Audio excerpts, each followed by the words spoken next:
मेरा सौभाग्य है कि आचार्य प्रमोद सागर जी के चरणों में मुझे आने का अवसर मिला। आदरणीय महावीर जी और समाज के सब बंधुओं का भी मैं बहुत आभारी हूँ कि आपने मुझे इस प्रतिष्ठा महोत्सव में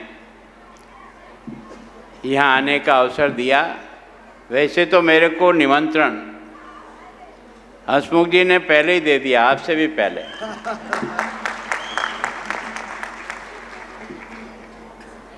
जब मैं वर्धमान सागर जी के वहाँ प्रतिष्ठा महोत्सव में गया था तभी आगे का कार्यक्रम तय हो गया था, पर आप लोगों ने मुझे जानकारी नहीं दी, इसके मुझे नाराज़गी थी।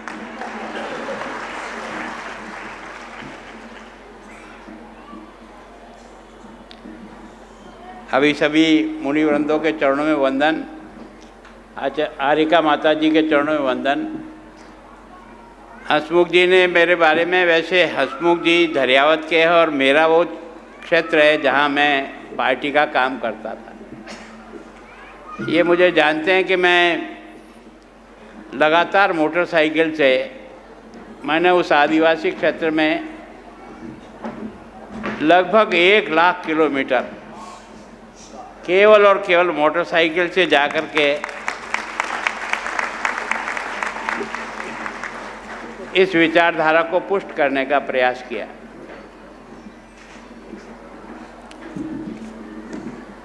अभी प्रतिष्ठा के माता पिता और सभी प्रमुख लोग भी यहाँ विराजमान हैं, समाज के सब बंधु यहाँ विराजमान हैं। माताओं बहनों, आप और मैं दोनों भाग्यशाली हैं कि हमको ऐसे चरणों में बैठने का ईश्वर ने मौका दे दिया, भाग्य का।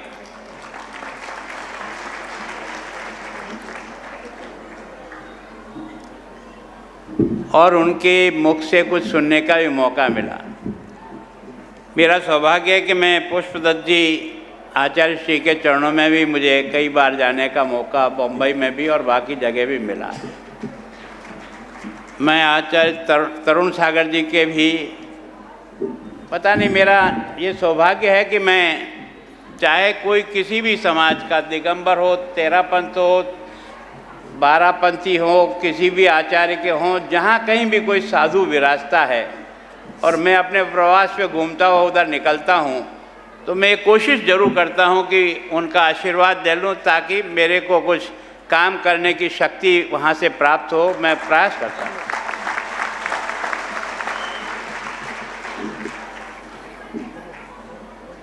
सच में मैं अगर ठीक हूँ तो उसका कारण यह है कि मैं ऐसे चुंबक से हमेशा जुड़ा रहा जिसके कारण से मेरे जीवन में, और जब कभी भी कोई जीवन में कमी आनी शुरू होती है तो कोई न कोई ऐसा आधार मिल जाता है जिसके कारण से फिर से गाड़ी रास्ते पर आ जाती है। मैं सोचता हूँ कि प्रतिष्ठा आचार्य जी तो जानते हैं, पर मैं और आप भी जानते हैं कि भगवान की प्रतिष्ठा आप और मैं नहीं करा सकता। भगवान की प्रतिष्ठा कराने के लिए भी इस प्रकार के जीवन चाहिए जिन्होंने अपने जीवन में सब कुछ दे करके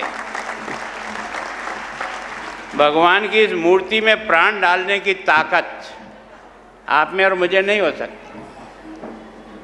उसकी ताकत के लिए भी उसी प्रकार के साधक चाहिए। अभी आपने देखा होगा, देश के प्रधानमंत्री ने 11 दिन तक प्राण प्रतिष्ठा में सम्मिलित होने के लिए जिस दिनचर्या का पालन किया वही कर सकता है, अभी आप और मैं नहीं कर सकते।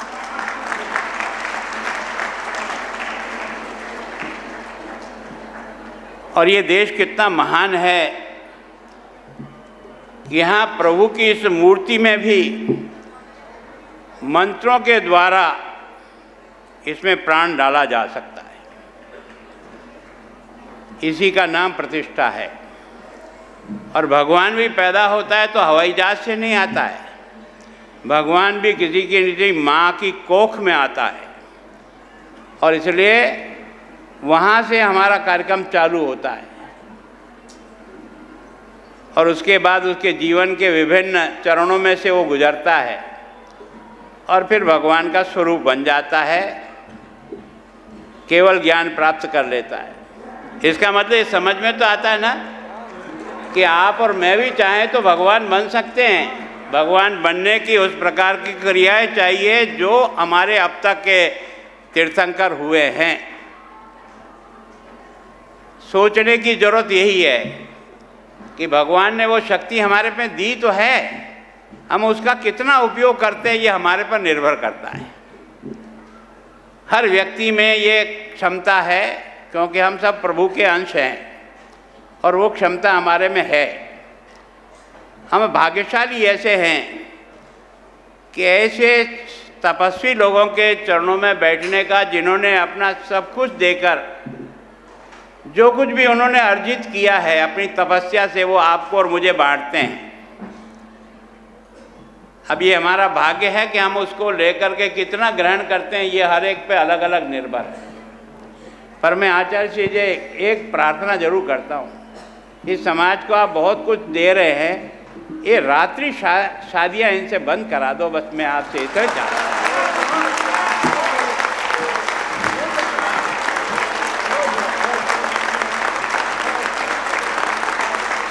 मतलब मेरे इतने लंबे समय के अनुभव के आधार पर मैं कह रहा हूँ कि हमारे समाज में कम से कम इसको लागू करने का प्रयास करें।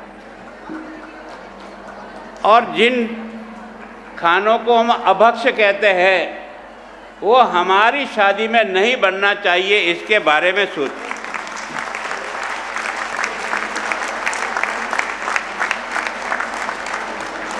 अपने यहाँ कहते हैं जैसा खाओगे अन्न वैसा होगा मन,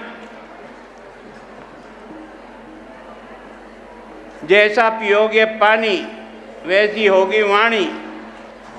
तो हमारे लोगों ने जिन शब्दों को गढ़ा है वो बहुत लंबे समझ के बाद गढ़ा है।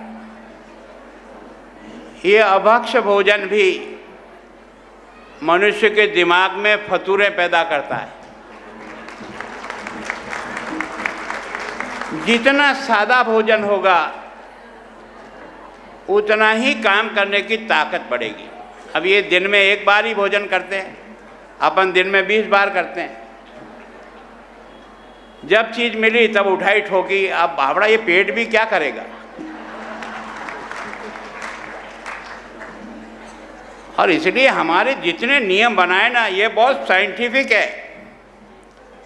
अगर मनुष्य को अच्छी जिंदगी जीना है तो इनका पालन करने का प्रयास करिए।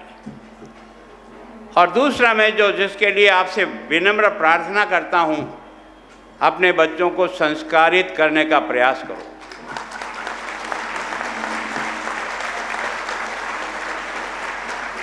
धन दौलत उस बच्चे की जिंदगी नहीं बना सकेगी। धन दौलत तो आता है, कभी चला भी जाता है, लेकिन अगर संस्कार उसके पास है तो वो जिंदगी में कभी भी नहीं हार मानेगा, वो निश्चित रूप से अपनी रास्ते को पार कर जाएगा। तो मैं जो सोचता हूँ, मैं बार बार जो आग्रह करता हूँ कि आने वाली पीढ़ी को भी महाराज के साथ जोड़ने का प्रयास करो यार। हम लोग इस उम्र के हैं जिनको हमारे बाप दादाओं ने हमको संस्कार दे करके इस लायक बनाया कि हम अपने जीवन को ठीक बनाए हुए हैं। अगर हमारे बच्चों को इससे नहीं जोड़ा तो आपका बुढ़ापा भी बिगड़ेगा और समाज का भी बुढ़ापा बिगड़ेगा। इस पर आप विशेष ध्यान दें। मेरे को महावीर जी और समाज के बंधु से ये मैंने कहा मुझे निमंत्रण तो यार हसमुख जी से मिल गया और यहाँ वाले मुझे कुछ कह ही नहीं रहे। तो जब मुझे ये आए थे तब मैंने थोड़ा इनको हड़काया। मैं आज आप सबसे विनम्र प्रार्थना कर रहा हूँ, मैं महामहिम नहीं हूँ, आपके समाज का एक अंग हूँ।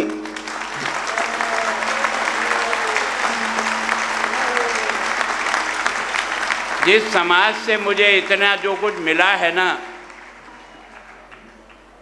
वो समाज के कारण से ही मिला है। मैं राजनीति में भी इतना जो स्टैंड कर पाया हूँ, मैं अगर बॉम्बे में भी जाता था पार्टी को चलाने के लिए, पैसा लेने के लिए, तो ये सारे के सारे जैन समाज के ही दुकानदार थे जो मुझे पैसा देते थे और मैं चुनाव उसे आदिवासी एरिया में लड़ाता था। तो मैं सोचता हूँ दान देना हमारा स्वभाव भी है, हमारे काम में काम किया। दो चीज़ करने का प्रयास करो आप, जैसा जीटो ने किया। आप भी जैन समाज में कोई न कोई ऐसा फंड जरूर बनाइए जिसमें हमारे ये जो टैलेंट बच्चे और बच्चियां हैं इनको अच्छे एजुकेशन के लिए रास्ता बनाइए। ये ही हमारे संकट में सहारा होंगे। जो हमारे बच्चे होंगे जो इन विभिन्न पदों पर, आप कितने भी करोड़पति अरबपति बन जाओ पर एक छोटा सा अधिकारी भी आपकी घेटी मोड़ देता है। वहाँ आपकी रक्षा करने वाला कोई नहीं मिलता है। अगर आपके इन बच्चे और बच्चियों को तैयार नहीं किया तो आगे का रास्ता बहुत संकटमय है। और उसमें भी जैन समाज की बच्चियों की टैलेंट का कोई मुकाबला ही नहीं है। जितनी भी आईएएस अधिकारी जैन समाज की है उनको आप देखिए, उनका काम करने का ढंग, उनका समाज और जनता के साथ संपर्क और जो आत्मीयता और जो मानवीयता है वो उन्हें भरी हुई है। तो मैं सोचता हूँ कि आप सब लोगों को इतने शादी ब्याह इतने जोर झपाटे से करते हो, थोड़ा सा हिस्सा उसमें से निकाल करके समाज के इस फंड में देने की कोशिश करो, जो केवल और केवल हमारी इस आने वाली पीढ़ी को शिक्षा की दृष्टि से इतना मजबूत करे कि समाज को हर संकट में ये खड़े रह कर के समाज की सहायता करें। मैं अगर आज यहाँ हूँ तो समाज का अंग होने के कारण से ही कुछ करने की क्षमता में हूँ। अगर हमारे लोग होंगे ही नहीं तो संकट के समय में कौन काम आएगा। और मैं जिस सूर्य पहाड़ पे गया देख के दंग रह गया। इस जमाने में है ना, उस सूर्य पहाड़ पर इतने शिवलिंग होते हुए भी जैन समाज का, भगवान आदिनाथ का पूरा एक तरह से वहाँ उपस्थिति है। इसका मतलब हमारा धर्म केवल आज और कल का नहीं है। हमारे इन तीर्थंकरों ने, भगवान आदिनाथ ने जब से यात्रा शुरू की है तब से लेकर के है। और ये भगवान महावीर का जो 50वां जो मना रहे हैं, पैरवी करने का काम मेरा है, पर थोड़ा बहुत आपका भी तो मुख्यमंत्री से जाओ ना। आप तो सीधा ही मुझे बता देते हो, कुछ आप करो कुछ मैं करता हूँ। आप तो केवल यहाँ आते हैं तो एक भाषण दे में बता जाते हैं और उसके बाद जाके सो जाते हैं। ऐसे काम नहीं होता है, ऐसे कभी काम नहीं होता है। काम वो होता है जिसके पीछे जब तक उसकी सफलता नहीं मिले तब तक उसको नहीं छोड़े है तो काम 100% होता है। ये हमारा अभ्यास करना पड़ेगा। और अभी तो आचार्य श्री आप विराज रहे हैं, जब आप नहीं रहें तब भी ये धर्म की गंगा बहती रहे, इसका कोई इलाज करिए।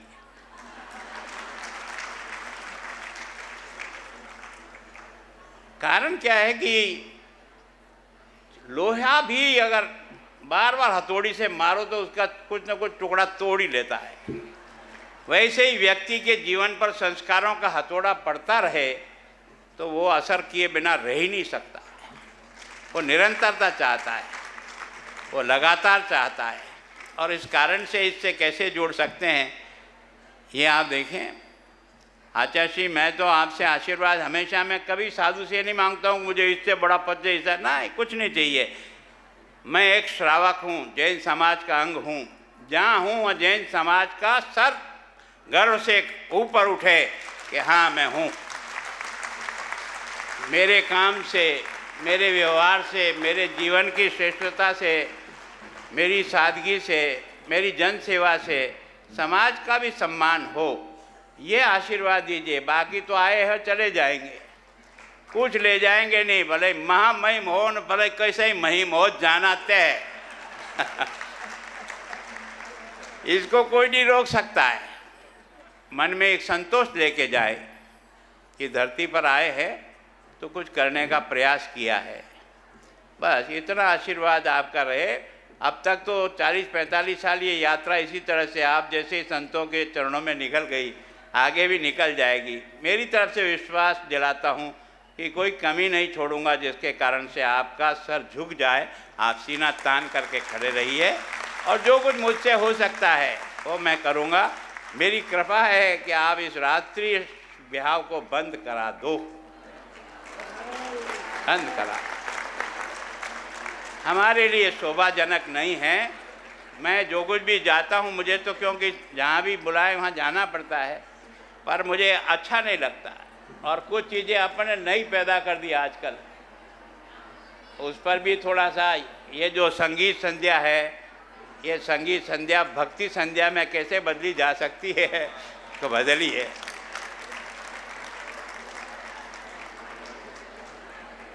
इस पर थोड़ा सा अगर ध्यान दे तो अच्छा होगा।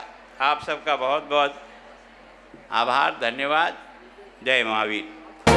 ये पंच कल्याणक पावन है, ये उत्सव तो मन भावन है।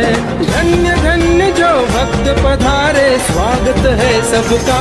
महोत्सव जैन धर्म का, महोत्सव विश्व धर्म का।